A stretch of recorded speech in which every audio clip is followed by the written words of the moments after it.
Good morning students, आप सबका chapter चल रहा है केमिकल काइनेटिक्स।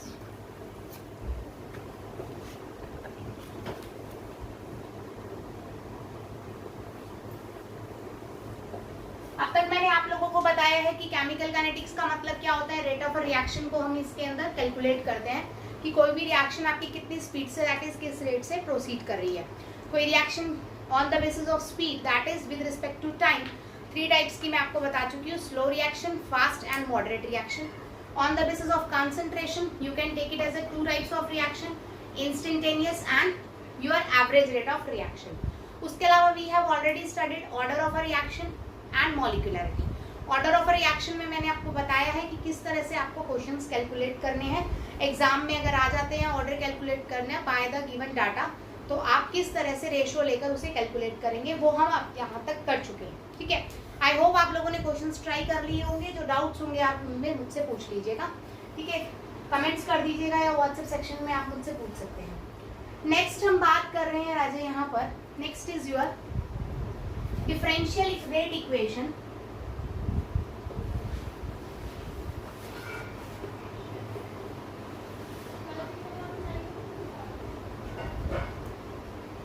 रेट लॉ बहुत ही इंपॉर्टेंट टॉपिक है बेटा रिगार्डिंग कंपटीशन। बोर्ड में कुछ इसका खास यूज नहीं है, लेकिन कंपटीशन में है। एक ऐसा क्वेश्चन जिसमें जनरली बच्चा गलती करेगा और जबकि वो नेग्लेजिबल, अगर हम देखें कि मिस्टेक्स के चांसेस होने चाहिए उस क्वेश्चन में, बहुत ही आसान है। जैसे हमने एक रिएक्शन ले ली बेटा, N1 into A plus N2 into B gives fruit। आप सभी अच्छे से जानते हैं कि अगर मैं यहाँ रेट निकालूं तो डिफरेंशियल रेट कितना बन जाएगा, -1/N1 into D of concentration of A by dt is equal to -1/N2 into dB by, this is about your differential rate equation। और नॉर्मल रेट लॉ अगर मैं आपका लगाऊं तो क्या बनेगा, K इंटू में A की पावर N1 इंटू B की पावर N2। मैंने सेम लिखा है, इसका मतलब this is your elementary reaction.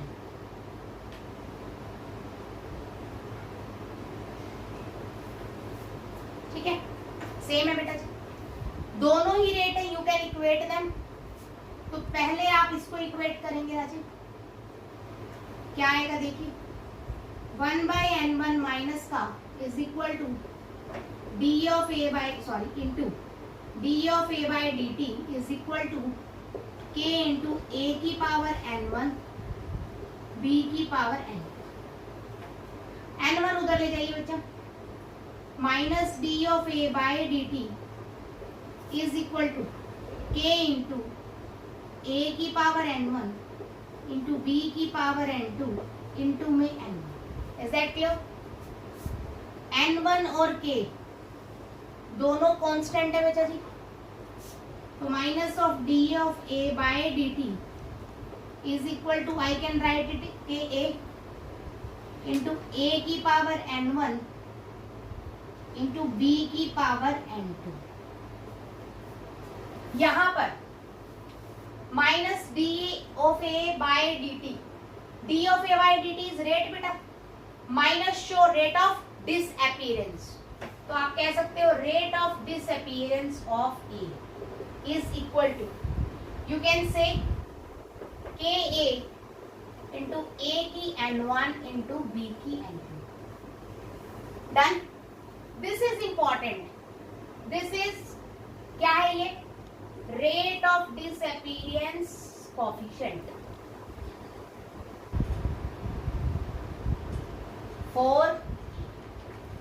अब अगर आपसे कोई इसी की वैल्यू पूछ ले न्यूमेरिकल के अंदर, तो दिस इज इंपॉर्टेंट कि आपने के ए की वैल्यू कैसे निकाली है बेटा, के that is rate of reaction. ठीक है, के क्या है, रिएक्शन कोएफिशिएंट, स्पेसिफिक कोएफिशिएंट बोलते हैं, इनटू में आपने क्या रखा, N1। तो दिस इज इंपॉर्टेंट कि रेट ऑफ डिसअपीयरेंस का कोएफिशिएंट अगर आपको निकालना हो तो आपको सोशियोमेट्रिक कोएफिशिएंट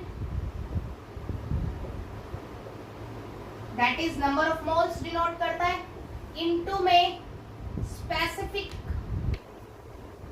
रेट, या फिर आप बोल सकते हो रेट कांस्टेंट से मल्टीप्लाई करना पड़ेगा। क्लियर होगी मेरी बात? यहाँ तक समझ आया? यहाँ तक अच्छे से?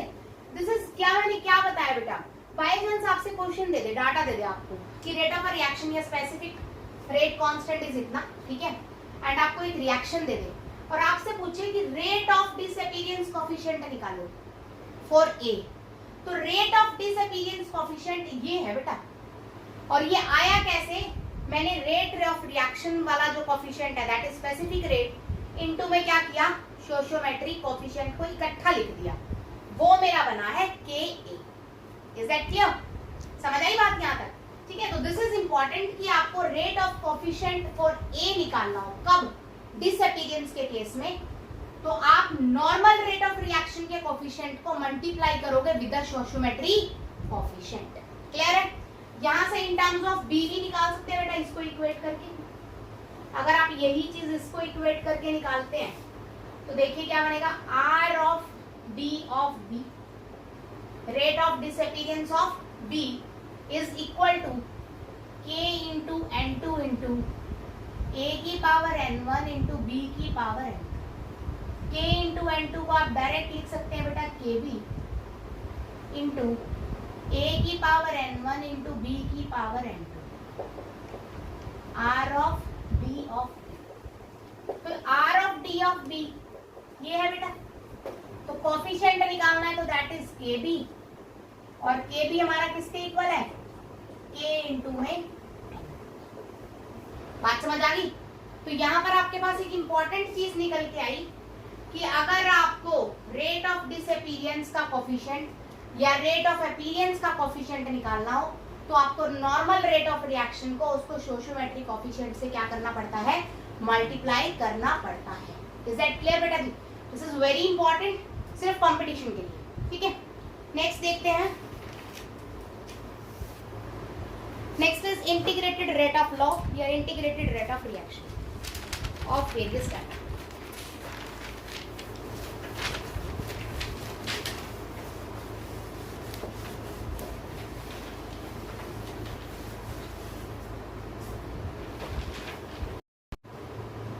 नेक्स्ट हम देख रहे हैं इंटीग्रेटेड रेट लॉ।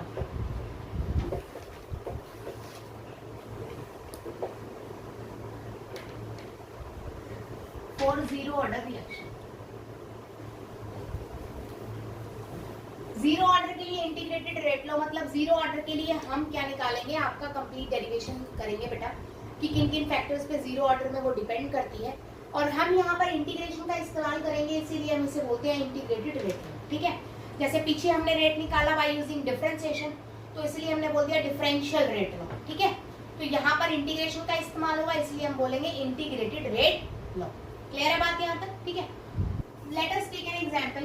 ए से बेटा आपके प्रोडक्ट्स बने, चलो पहले जीरो ऑर्डर के कुछ एग्जांपल्स कर लेते हैं। पहली बात, जीरो ऑर्डर रिएक्शन आपकी कंसंट्रेशन पर डिपेंड नहीं करेगी, तो इसका मतलब आप कह सकते हो it is independent of concentration. That means ऐसी रिएक्शन बेटा जो कंसंट्रेशन पर डिपेंड ना करे, ऐसी रिएक्शंस को हम क्या बोलते हैं, जीरो ऑर्डर रिएक्शन। सबसे पहले इसका एग्जांपल ले रही हूं बेटा मैं, H2 plus Cl2 gives 2HCl।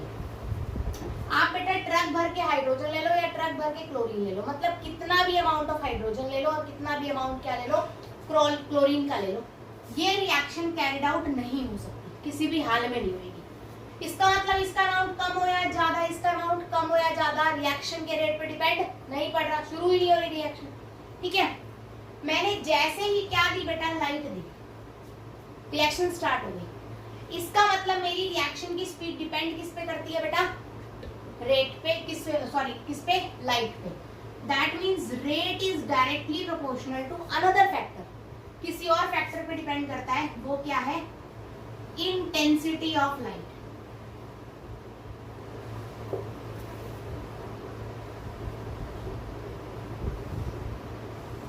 इसी तरह से सेकेंड एग्जांपल मैंने बेटा अमोनिया का या किसी भी गैस का composition, it is a decomposition of any gas, SO3 ले लो, ठीक है, NH3 ले लो, कोई भी गैस अगर आप तोड़ रहे हो डीकम्पोजिशन कर रहे हो N2 प्लस 3H2, तो यहां पर मेटल प्लेट का होना जरूरी है, इट इज इंपॉर्टेंट, क्योंकि गैस क्या करती है, पहले एब्जॉर्ब होती है ऑन द मेटल प्लेट। मैं आपको सरफेस केमिस्ट्री में ये बता चुकी हूँ, गैस क्या करती है, मेटल प्लेट पे पहले एब्जॉर्ब होती है, उसके बाद डिकम्पोज होती है।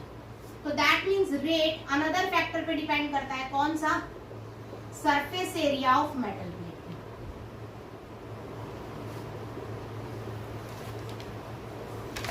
क्या, तो जब आपका रेट किसी अनदर फैक्टर पे डिपेंड करे, आपकी कंसंट्रेशन पे डिपेंड ना करे, तो ऐसे रेट ऑफ रिएक्शंस को हम क्या बोलते हैं, zero order rate of reactions. ठीक है, फॉर एग्जांपल हमने कोई भी एग्जांपल ले लिया बेटा, A gives product,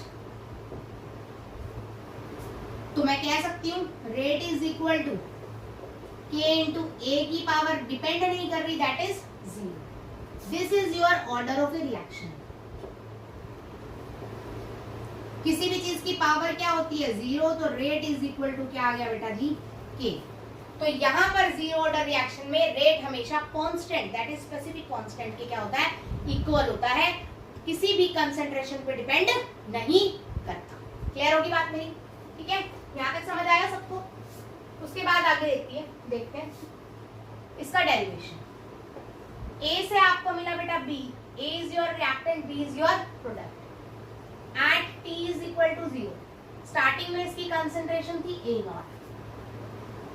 at T is equal to T dash, थोड़े टाइम बाद कंसंट्रेशन घटेगी। क्यों घटेगी? क्योंकि कुछ रिएक्टेंट किस में कन्वर्ट हो जाएंगे, प्रोडक्ट्स में, है ना। तो कंसंट्रेशन कुछ ना कुछ क्या होगी बेटा, डिक्रीज होगी। डिक्रीज कंसंट्रेशन हमने क्या बोली बेटा, 80। क्लियर है मेरी बात? ठीक है, तो rate is equal to, differential rate क्या होगा, minus of D of AT by D. Clear मेरी बात बेटा जी? बाय यूजिंग रेट लॉ हम यूज करेंगे, rate is equal to K into, बोलो कंसंट्रेशन कितनी है, ए की पावर कितनी है बेटा, 0। किसी भी चीज की पावर 0 क्या होता है, 1 रिमूव हो जाएगा। This is equation number 2, this is equation number 1। कोई डाउट यहाँ तक? दोनों ही रेट है तो दोनों को इक्वल लिख सकते हैं। Minus of D of AT by dt is equal to K. Clear? dt को उधर ले जाओ बेटा, minus of D of AT is equal to कितना आएगा, k इंटू में dt, माइनस को भी उधर ले जाओ बेटा। क्लियर होगी मेरी बात? इंटीग्रेशन बोथ साइड,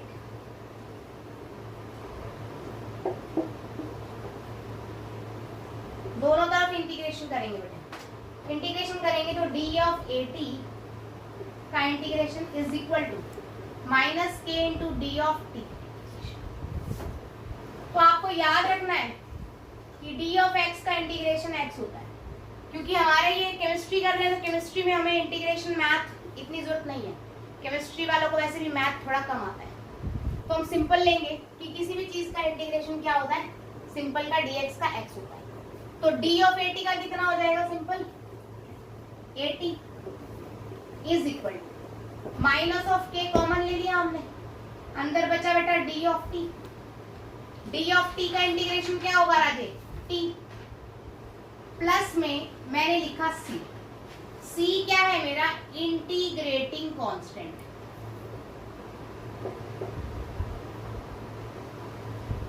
अब मैंने बोला कि आप लोगों को मैथ वैसे ही थोड़ा कम आता है, तो ज्यादा टेंशन लेने की जरूरत नहीं है, c की वैल्यू निकालनी है। जितने भी डेरिवेशन हम करेंगे c की वैल्यू इसी तरह से निकलेगी। एट टाइम 0, जब t की वैल्यू 0 होगी, मेरी इनिशियल कंसंट्रेशन या कंसंट्रेशन कितनी होगी, 0 पे। कितनी है बेटा, t 0 पे, a 0, तो मेरा AT की वैल्यू 0 पे कितनी हो जाएगी बेटा, a 0 हो जाएगी। क्लियर है मेरी बात? वैल्यू पुट कर दीजिए simple, a0 is equal to minus of k into 0 plus में c। तो यहाँ से c की वैल्यू कितनी आई बेटा जी, a0। कोई डाउट बेटा? क्लियर है यहाँ तक, समझ आ गया? इस c की वैल्यू को वापस से उसमें पुट करेंगे इक्वेशन में, ठीक है। इधर ध्यान दीजिए, AT is equal to minus of KT plus में A0।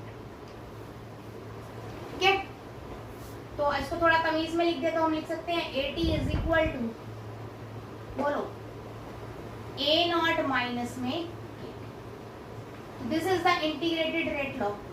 AT क्या है? Left amount of A। A0 क्या है बेटा? Initial amount. T इज आपको पता है time and K is your rate constant. Clear होगी मेरी बात? कोई डाउट तो नहीं बचा यहाँ से? ठीक है, तो this is all about your integrated rate law of zero order reaction. ठीक है, थोड़ा सा इसका ग्राफ बनाएंगे आगे, देखिए।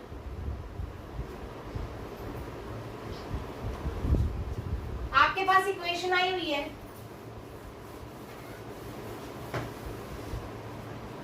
हमने इक्वेशन निकाली है, AT is equal to A naught minus of KT।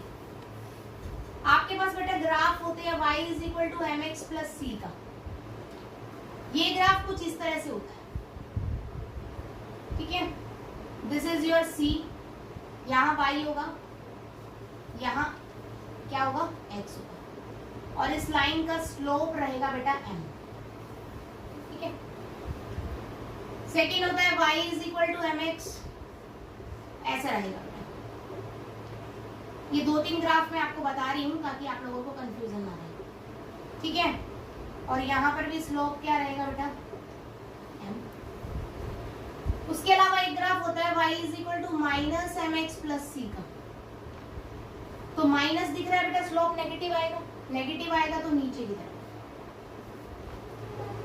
यहाँ y, यहाँ x, यहाँ से यहाँ तक आपका स्लोप इंटरसेप्ट कितना है बेटा? c। ये इंटरसेप्ट जो कांस्टेंट होता है वो यहाँ, और इसका स्लोप क्या रहेगा बेटा जी? Minus of 2। तो हम लोग ना ज्यादा मैथ नहीं पढ़ेंगे, हम बस 3 ग्राफ का ही इस्तेमाल करेंगे। मतलब इक्वेशन कैसी भी टेढ़ी मेढ़ी दे रखी हो, हमें इन फॉर्म्स में कन्वर्ट करनी है ताकि हमारा ग्राफ क्या बने? एक स्ट्रेट लाइन ग्राफ। क्या बने? एक स्ट्रेट लाइन ग्राफ।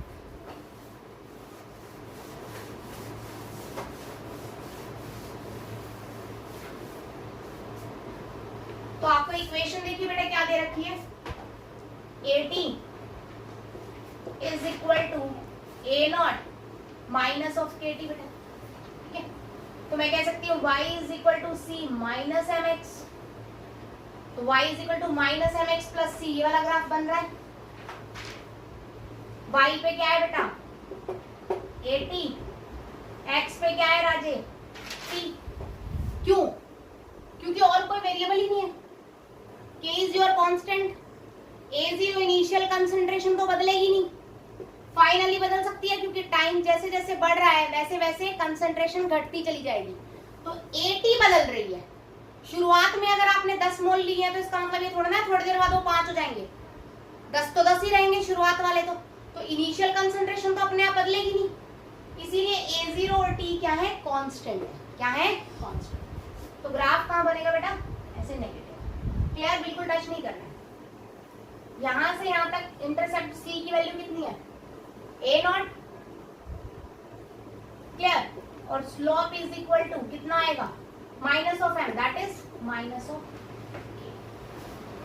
क्लियर होगी मेरी बात? कोई डाउट तो नहीं है? तो दिस इज योर आपका कंप्लीट है ये। इसके बाद देखते हैं बेटा हाफ लाइफ। हाफ लाइफ का मतलब क्या है? वो टाइम जिसमें आपकी इनिशियल कंसंट्रेशन क्या हो जाए? आधी हो जाए। जैसे मैं कह रही हूँ 10 मिनट बाद मैंने 100 ग्राम कोई चीज ली थी और 10 मिनट बाद मेरी वो 100 ग्राम बची है 50 ग्राम। कितनी बची है? 50 ग्राम। तो मैंने शुरू में कितनी ली बेटा? 100 ग्राम, और मैं कह रही हूँ 50 ग्राम अब बची है। कितनी देर में? 10 मिनट में। तो मेरा हाफ लाइफ कितना है? 10 मिनट। अब कितनी बचेगी? 50 की आधी कितनी होती है? 25। तो यहाँ 25 बचेगी, 25 गायब हो जाएगी। कितनी देर में? उसी 10 मिनट में। अब 25 से आगे कितनी? 12.5। कितनी देर में? उसी 10 मिनट। बात समझ आई? तो वो टाइम जिसमें मेरी इनिशियल कंसंट्रेशन क्या हो जाए? आधी हो जाए उस टाइम को हम क्या बोलते हैं, half life of reaction. Clear होगी मेरी बात, ठीक है। तो यहां से हम हाफ लाइफ के लिए देखें बेटा, आपकी क्या है, AT is equal to A0 minus KT। Clear. अब बेटा at T is equal to T half, आते टाइम में फाइनल कंसंट्रेशन कितनी हो जाएगी, इनिशियल की आधी। तो AT इज इक्वल टू कितना हो जाएगा, A0/2। ये पॉइंट समझ आना जरूरी है। आधे टाइम में मेरी जो फाइनल कंसंट्रेशन है वो कितनी बचेगी, इनिशियल की आधी बचेगी, तो A0/2 बचेगी। ठीक है, वैल्यू पुट कर दो। AT की जगह मैंने पुट करी बेटा A0/2 is equal to A0 as it is minus K into T की जगह क्या आ जाएगा बेटा, T हाफ। क्लियर। इसको इधर ले जाओ, इसको इधर ले आओ, कितना हो जाएगा, K इंटू में T half is equal to A0 minus A0/2। कोई डाउट है बेटा यहाँ तक, क्लियर है, ठीक है। A0 में से A0/2 गया, कितना बचा, A0/2। तो K इंटू में T half is equal to कितना बचा, A0/, तो T half is equal to A0/2। यहां तक कोई डाउट है बेटा? क्या यहाँ कहीं फाइनल कंसंट्रेशन आई है? इसका मतलब T हाफ फाइनल कंसंट्रेशन पर डिपेंड नहीं करता। क्लियर। सिर्फ किस पे डिपेंड करता है, इनिशियल। तो ये दोनों तो कांस्टेंट है, 2 और K कांस्टेंट है, तो मैं कह सकती हूँ कि T half is directly proportional to A0। कह सकती हूँ प्रोपोर्शनल है बेटा, सिर्फ एक ही तो कांस्टेंट है, बाकी तो सब चेंज। डन। तो अगर मेरे को ग्राफ बनाना हो बिटवीन T हाफ और A0, y is equal to mx ही तो है। देखो बेटा T half is equal to, बोलो 1/2K इंटू में कितना है, A0। तो y is equal to m into x, y is equal to mx ही है, ठीक है। तो स्ट्रेट लाइन बनेगा और स्लोप कितना आएगा यहाँ, 1/, graph is very important, competition नहीं होएगा ग्राफ के बिना। Is that clear? यहां तक अच्छे से समझ आया है, कोई डाउट तो नहीं है, ठीक है। आगे देखते हैं।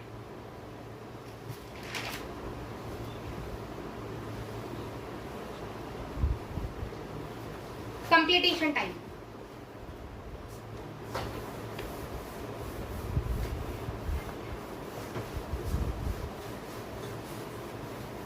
बहुत आसान है बेटा।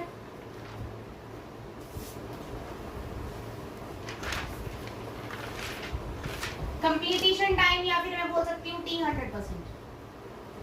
मेरी जीरो ऑर्डर रिएक्शन कितनी देर में पूरी हो जाएगी, ये भी तो पता होना चाहिए तुम्हें। क्या रिलेशन निकाला था, AT इज इक्वल टू, बोलो A0 minus K into T निकाला था। जब टाइम 100% हो गया बेटा, तो इसका मतलब इनिशियल कंसंट्रेशन कितनी हो जाएगी, 0। सारी की सारी क्या हो जाएगी, 0 हो जाएगी ना। तो इनिशियल कंसंट्रेशन मेरी कितनी हो जाएगी, बोलो फाइनल कुछ बचेगा क्या, AT इज इक्वल टू 0। ये बात समझ आई है मेरी बेटा। शुरू में A 0 थी, धीरे धीरे धीरे धीरे घट रही है, एक टाइम पे AT हुई और घट रही है, तो कितनी हो जाएगी, 0। तभी तो रिएक्शन पूरी हुई। तो 100% पे मेरे AT की वैल्यू कितनी है, 0। क्लियर है मेरी बात यहाँ तक? तो पहले पुट करो, 0 is equal to A0 minus K into T 100। Clear. यहां से निकालोगे T 100% इज इक्वल टू कितना बेटा, A0/K। कोई डाउट बेटा? एंड T 50 आपने कितना निकाला था राजे, बोलो फटाफट, हाफ लाइफ कितना निकाला था, A0/2 के, यही निकाला था ना। तो A0/K की जगह मैं T 100 लिख सकती हूँ। T 50 is equal to T 100 divided by में 2, that is T 100 is equal to 2 into T 50। क्यों निकाला है मैंने ये, कि मेरी जो जीरो ऑर्डर रिएक्शन है 2 स्टेप में पूरी हो जाएगी। अब आपको ये पता है कि जीरो ऑर्डर रिएक्शन कितने स्टेप में कंप्लीट हो जाती है? 2 स्टेप में। पहली बारी में आधा रिएक्टेंट खत्म होएगा और दूसरी बारी में आधा भी खत्म। समझ आई? मतलब मेरी जो जीरो ऑर्डर रिएक्शन है कितने टी हाफ के थ्रू गुजरेगी? सिर्फ 2 टी हाफ के थ्रू। ये इंपॉर्टेंट है। जैसे एक छोटा सा क्वेश्चन मैं आपको बता रही हूँ, आप सभी देखिए, आपके पास नोट्स है ना उसमें। जैसे मैंने कंसंट्रेशन आपको दी, ए की कंसंट्रेशन मैंने दे दी 0.6, 0.4, 0.20, ठीक है। टाइम मैंने आपको दे दिया 0, 5, 10, 15। कैसे निकालोगे?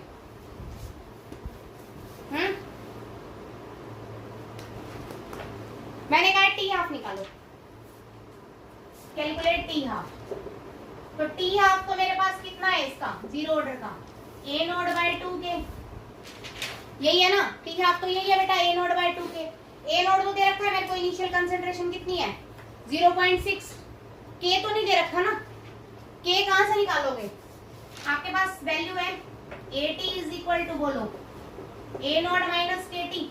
ध्यान दो बेटा, है ना इक्वेशन। AT किसी भी टाइम पे ले लो, तुम्हारी मर्जी है, मैं यहाँ ले रही हूँ। AT कितनी है बेटा, बोलो? 0.4 is equal to A naught कितनी है 0.6 माइनस के निकालना है इनटू टाइम कितना दे रखा है 5। ठीक है मेरी बात? ये यहाँ चली जाएगी तो माइनस का 0.2 इज इक्वल टू माइनस का k into 5, k is equal to 0.2/5। कोई डाउट है? कोई डाउट है क्या? समझ आ गई बात? यहाँ पर k की वैल्यू यहाँ पुट करोगे तो t हाफ आ जाएगा कितना? a नॉट कितना है शुरू में 0.6 बाय में 2 इंटू k कितना है 0.2 बाय में 5। कैलकुलेट कर लेना जितना भी आएगा, ये ऊपर आ जाएगा 3 बाय में 0.4। सॉल्व कर लेना इसे, ठीक है? कर लोगे ना? यही आएगा क्या? ये 10 कट जाएगा ना तो 3 बाय में 4 आ जाएगा, मतलब कितना हो गया 7.5 मिनट। ये तो वो करेंगे जो बेवकूफ है। इतना पढ़ाने के बाद भी जिनके पास अकल बिल्कुल नहीं है वो इस मेथड को फॉलो करेंगे, जो पति दिमाग से पैदल है। लेकिन आपको तो कंपटीशन करना है, कंपटीशन करना है तो दिमाग चलाना है, पेपर पेन नहीं उठाना है ऐसे क्वेश्चंस में। केमिकल काइनेटिक्स के क्वेश्चन ओरल सॉल्व करने हैं तुम्हें, orally, with in 4-5 seconds. Total time मेरा कितना है 15 मिनट। मेरी रिएक्शन 15 मिनट में पूरी हो रही है। T100 कितना है 15 मिनट दे रखा है ना, तो T50 कितना आ जाएगा 15/2, 7.5। जरूरत ही नहीं है इस करने की, नहीं समझे? T100 दे रखा है ना, टोटल 15 मिनट दे रखा है, तो मैंने कहा कितने टी हाफ है मेरे जीरो ऑर्डर में? कितने टी हाफ है? 2। यही तो याद रखना है कि जीरो ऑर्डर में मेरे 2 टी हाफ है। तो T100 की वैल्यू यहाँ पर 15 is equal to 2 into T50। तो T50 सीधी सीधी कितनी आ गई 7.5, और नहीं आ गई। ये सही है, गलत नहीं है, this method is also correct. लेकिन इतना पेपर नहीं घिसाना है हमें क्वेश्चन ऑरली आने चाहिए कंपटीशन के लिए। केमिकल काइनेटिक्स स्कोरिंग देगा, 8 नंबर देगा जी मेंस में और इसमें नीट में 2 क्वेश्चन आएंगे केमिकल काइनेटिक्स से, इंपॉर्टेंट है। बट वो दोनों ओरली करने हैं तुम्हें, उसको जो 1-1 मिनट मिलते हैं ना, 2 मिनट, तुम्हें 10 से 12 मिनट में क्वेश्चन सॉल्व करके बाकी टाइम सेव करना है for your other questions. Clear हुई मेरी बात? तो दिस इज इंपॉर्टेंट कि आप जो मैं करा रही हूँ, बुक में नहीं है ये सब, T100 कंप्लीटेशन टाइम बुक में नहीं है, बट जो मैं करा रही हूँ बेटा इसको आप यूज करो in your questions. This is important. इसमें किसी ने भी नहीं सोचा ये चीज की 0 से 15 में पहुंच रही है, मतलब 15 मिनट में ये देखो 0 दे रखी है, ये भी इंपॉर्टेंट है। अगर मैं रिएक्शन यहां तक देती तो आपको यही मेथड करना पड़ता, तब आप ये वाला नहीं कर सकते थे। जब मैंने 0 दे दी 15 मिनट, तब आप ओरली कर सकते हो आराम से। समझ आ गई बात बेटा? जब आपको कंसंट्रेशन बिल्कुल खत्म कर दी तभी तो T 100% लोगे, तो वो टाइम 100% वाला कहलाएगा। तो डायरेक्ट पुट करो, सीधा ओरली आंसर निकाल दो। समझ आई बात मेरी? जीरो ऑर्डर को थोड़ा सा और कल क्वेश्चंस देखेंगे इसके कुछ और, ठीक है? साथ में हम फर्स्ट ऑर्डर करेंगे। आज आपको यही करना है।